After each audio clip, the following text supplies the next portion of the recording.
Mamlakatimizning birinchi raqamli borti hozirgina Moskva shahridagi Vnukovo xalqaro aeroportiga kelib qo'ndi. O'zbekiston Respublikasi prezidenti Shavkat Mirziyoyev amaliy tashrif bilan Moskvaga keldi.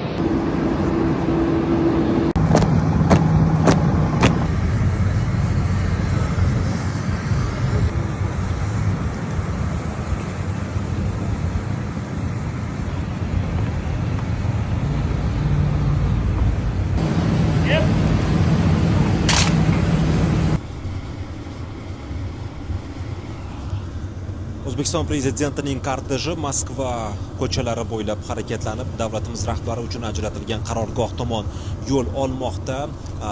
Bugun 8-may kuni tashrifning norasmiy tadbirlari bo'lib o'tadi. Asosiy tadbirlar esa ertaga 9-may sanasida o'tkaziladi.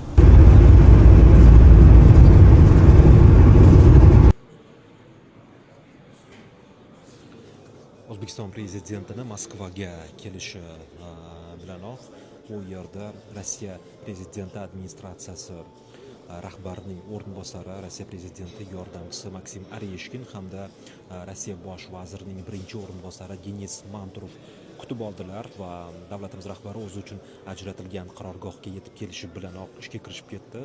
Guvohi bo'layotganingizdek, ayni daqiqalarda mamlakatimiz yetakchisi Rossiya mulozimlari bilan muloqot o'tkazmoqda.